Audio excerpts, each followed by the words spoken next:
Oh, hey, I didn't see you there. Sorry, I was a little busy not uploading a YouTube video for 3 months, but I think I can squeeze some time into my schedule to pump out a YouTube video, and I think I have a pretty good one today. So this video is about 5 outdated digital marketing strategies that people still use. I see running rampant, and this is a video title that Watch Mojo or BuzzFeed would be envious of.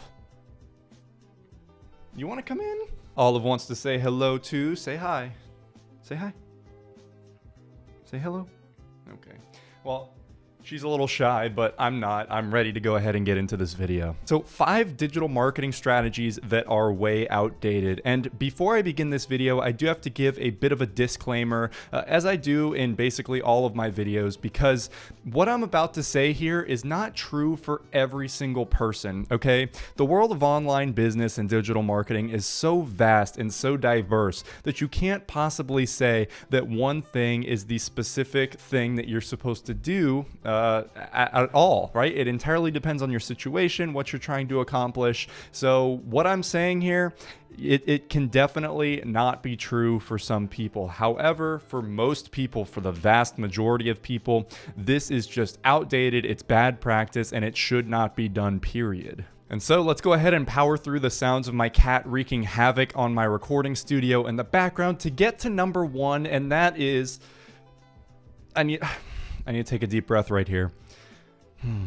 Selling trendy products. So it just hurts me to even say the word trendy, like trendy products. It pains me. So this is something that has been plaguing the YouTube space of e-commerce and digital marketing for the past couple of years, and it has been something that has made a lot of YouTubers very, very rich by them spouting, sell trendy products, do this with trendy products, that trendy products, hop on trends and cash in on it. And honestly, it's one of the worst possible things that you can do. Now, selling trendy products did not start out being a terrible idea. Back when e-commerce became a bit more accessible to people through platforms like Shopify or potentially WooCommerce on WordPress, it was a pretty decent strategy. There were not a lot of people doing it. It was a very new thing. So you could easily find a trendy product on AliExpress, go ahead and launch a few ads for it, and really nobody else was doing it, so you could cash in on it. Now, this was several years ago. This was back before really anybody got into this, so it worked really, really well. As the years went on, it got more and more difficult to succeed by selling trendy products because more and more people got into it. And don't get me wrong, you definitely can still make money doing it. Maybe not a ton of money, maybe a lot less than what some people say they're making, but you absolutely can still make money by doing this. However, I'm calling it outdated because it is a terrible strategy, and you can make a lot more money in the long run by focusing on products that are not trendy. When you sell trendy products, your entire business is entirely based off of luck. It's based off of the fact that you can find this trendy product in time before most other people catch on. It's based on the luck that you find the correct audience to purchase this, and it's based on the luck that they will actually make the purchase frequently enough to where they will offset your ad spend. Also, there's luck in that the product's not going to immediately die on you because you may be hopping in towards the tail end of the trend. There's so much volatility there that anybody in the digital marketing space who has any kind of experience will tell you that it's a waste. It's a total waste. In addition to it being very luck-based, you are not building a brand. I hear so many people, they're like, oh, build a brand that sells trendy products.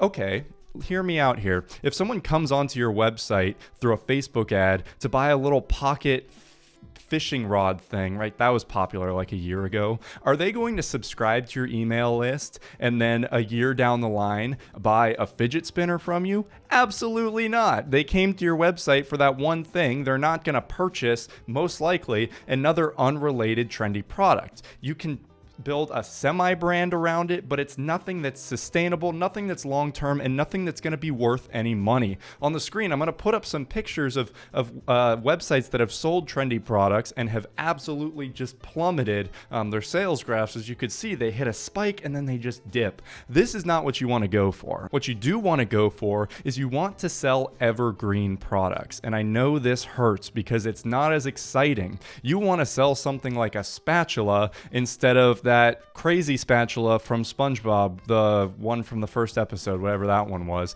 The regular spatula is going to be wanted by people forever. That crazy thing has a shelf life that is ridiculously small, and once that dies, you'll need to move on to something else. Maybe a spatula wasn't the best example of that, but evergreen products are products that are not based off of a trend. They're products that people will always want to buy no matter what. If you can get a good website going, selling or being an affiliate for these evergreen products, then if you do want to cash in on some trends that may be within your niche, you can actually market these trendy products to your email list, to your existing customers. They will be a lot more willing to purchase from you because they have experience with you. The conversion rates will be so much higher. And really, there's no risk if you're advertising to your pre-existing customers because you can do it for basically free if they're on your email list, or a very low cost if you're retargeting them on Facebook. I just realized this video is going to be incredibly long, so I do have to apologize, but let's go ahead and get into number 2 right here. And this is focusing way too much on Instagram. Now, I do want to preface this with saying that I actually do have a couple of students that destroy it on Instagram, but they are in the absolute tiny minority. They found a space that had nobody in it, and they really capitalized on that, and they see some great results. If you're watching this, you probably know who you are. Keep doing it. But for the vast majority of people, they're focusing so much time and effort on Instagram, and they are not getting anything out of it. With the way Instagram has become these days, there are so many companies competing for the same exact people that are on Instagram that the traffic has become basically worthless. Hashtags are way too saturated with commercial posts and unrelated posts that you're really not getting the organic traffic that you need. Bots are running totally rampant, and 90% of the engagement you're going to get on your accounts is from other companies trying to do the exact same thing. I know. I have been doing this for, what have I been messing with Instagram for? Over 2 years now. It is just getting worse as time goes on. And I see it in all spaces too. I see it where people are in the personal niche, like they're trying to be a motivational speaker or they're trying to be a fitness influencer or something like that. I see it in the e-commerce space where people post a lot of pictures of products and stuff like that and try and get people interested in it. It is all over the spectrum. And I will admit that if you are in the personal niche, if you are like a fitness person or a singular person, then you're going to do a little bit better than companies. But for everybody combined, it is still not high converting. And you may be like, oh, Zach, maybe you're just not posting the right pictures. Maybe these people are just, not really doing Instagram correctly. And while that is the case a lot of the time, I'll show you my website's Instagram because I do like to grow it. It is a nice little thing to have. It's got like 25,000 followers, maybe a little bit more right now. I'll show you. The engagement rate is around 3%, so it's pretty good. I post fun videos that people love. But if you'll look at my website clicks, they're absolutely tiny. Now, I do get more than that. I do post some things in my story highlights and in my story that people click through, but the conversion rate off of my followers is so tiny. I get way more people onto my website through organic search traffic, and really that traffic is just going to keep ramping up, while Instagram you need to constantly pump effort into in order to reap the rewards. So what exactly do you need to do with Instagram? Well, you need to use Instagram as a way to retain your customers, to keep contact with them, and to not let them forget about you. But do not try and use Instagram to convert people people from just cold into a paying customer just like that. It's simply not going to work like that. But when you use Instagram, you post once or twice a day, little fun, interesting things that gets people engaged, coming back to your brand, knowing that you exist. That really, really helps. It keeps your existing customers and existing people that know about your brand around, and they may convert again later on in the future. And it's very low effort to do this. It takes almost no time. And that's a big thing right here, time. You don't want to waste too much of it. And really, that's what a lot of people are doing. Now, number 3, this goes massively well with number 1, and this is putting way too much effort into cold traffic. And I'm going to get a lot of hate for this, but I'm standing by it, and that this is an outdated digital marketing e-commerce trend. Cold traffic absolutely has its place. Do not get me wrong, okay? If you remember, what I just said right now is putting way too much effort into cold traffic. Way too much in the sense that that's basically all that I see a lot of people focusing on, is converting this cold traffic, people that have never once heard about you or what you do, and especially people that aren't particularly showing an interest right now in what you're offering. They're trying to convert those into paying customers, and this is not a very sustainable, good strategy. Once again, maybe back in the day when digital marketing wasn't so crowded, this could potentially work. You just make yourself known, and they're like, oh, that's a thing in this space. I don't really see any other people in this space. Let me go ahead and check them out. But nowadays, when there's so many people competing for this cold traffic to say, hey, I exist, give me your money here. It's awful. It's driving the prices up. I know Facebook ads specifically are terrible, and I actually highly recommend that you watch my video of why I love Facebook ads, but I stopped using them because it goes on very in depth about this problem. When you're appealing to cold traffic, when you're trying to get them to convert, you are trying to get people that are not showing an interest in who you are or what you do to give you money. This is very, very hard to do. It's very low converting, and it's very, very hit or miss. Like I said, this goes along with number 1 because of the fact that these trendy products are largely based around showing these products to cold traffic and trying to get them to convert on a whim. Awful. Now you're like, Zach, what the hell should I do then? This is really all that I've been doing. That's all that I've been using Facebook ads for. Well, what I will tell you to do is focus more on warm traffic. So warm traffic, or even hot traffic, is traffic that is actively searching out you and what you do and what you offer, right? And this is largely done through writing SEO-based content, blog posts, reviews, things of that nature. You want to create content around something that people are actively searching for, so that they'll find your content and they'll say, awesome, this is what I want to see right now. These people are so much higher converting than cold traffic. It's a lot cheaper to do this because you're not wasting your time throwing spaghetti at a wall and hoping that it sticks. Was that a good metaphor? I don't know. They convert so much better, and it's a much better way to spend your time. And then additionally, when you are creating this content for warm traffic, a lot of the time when it's SEO content, it's going to stick around for a very, very long time. It's not just going to come up and then go away. Much like a lot of cold traffic advertisements are, they're very kind of trend-based, they're very speculative, and they're very short-term. Now, once you have a very good user base on your website, you're getting some very consistent traffic, you can absolutely experiment with cold traffic, try some new things out, see how you can potentially scale up there, but it is absolutely not how a business should be focused. This shouldn't be the main traffic source. It should absolutely be warm traffic, and you will thank yourself by putting in the effort to get this warm traffic. Number 4 is creating content for the sake of content. And there's a lot of people that I can blame for this and on why this is such a big problem,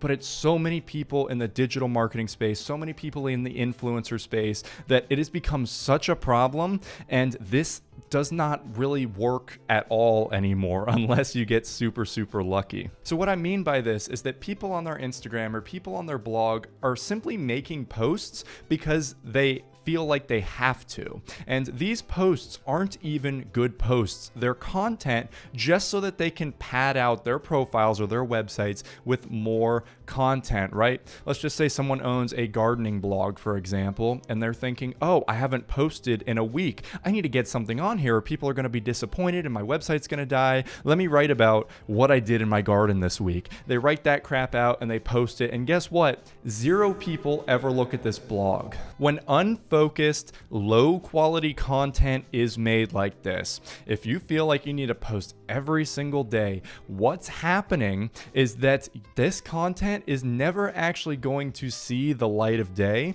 because 2 reasons. One, either nobody is actively searching out what you're writing about, so they're never going to see it, or 2, the competition is absolutely massive. And if you decide to write something on a whim, chances are your content is not going to be better than the content of the other person that accurately researched what it is they want to write about and put way more work into it. Like if I were to write a blog post right now about how to convert a plant pot into a fully functioning scuba mask, this may be the most scientifically amazing blog post ever created in history. I'm getting super excited here. I'm destroying my desk, but nobody will ever see it.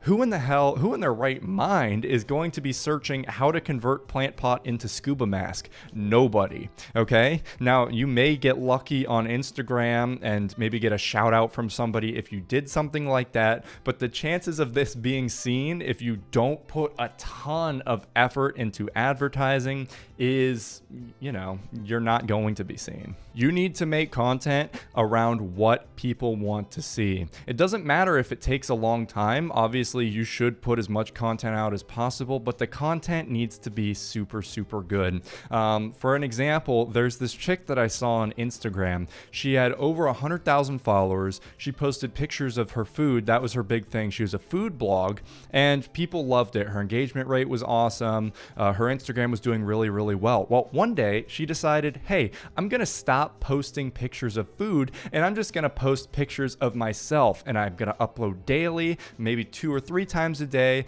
but I'm gonna make the pictures really, really nice, and I think I look so nice in them, blah, blah, blah. Guess what? She has been losing thousands of followers. Her engagement rate has dropped through the ground, all because of the fact that she is making content, yes, but it's content that people do not care about. In this digital space where there are so many people, so many websites, so many blogs, so many Instagram accounts, you cannot just make anything and hope to succeed. You need to make content that people want to see, and preferably content that people are actively searching out. So specifically, what you need to do is you need to do a lot of keyword research, okay? And this is largely based around blog posts. You need to find keywords that are very high search volume and very low competition. This means that there are a lot of people actively searching this out, but not that many people actually creating content around this idea.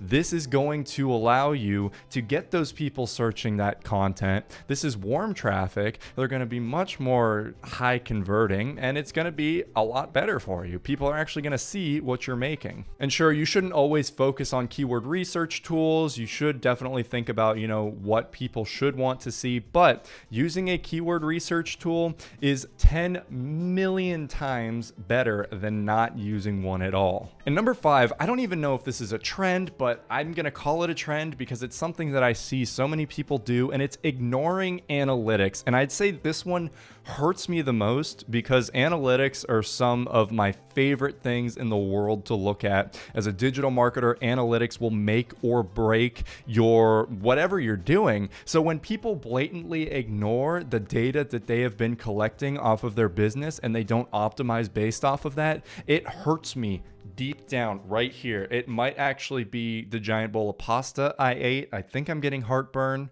I need some Prilosec, but that's also a reason why I'm hurting. And I mean, this kind of goes back to the Instagram chick I was just talking about. So many people think they know what it is that their customer customer wants or their audience wants. They think they know what's best, and this is not the case a lot of the time. This Instagram chick, she thought, oh, people are following my account for me. I'm just going to keep posting pictures of me and they're going to love it. As soon as she started switching over her account, she lost so many followers. She lost so many likes on her pictures. But guess what? She has not reverted. She keeps posting these pictures and her engagement rate and her follower count keeps going down. It is terrible to see. She had a great thing lined up, but it is totally killed now. It sucks. This closed-mindedness definitely does prevent you from really advancing and seeing some great things happen with your business.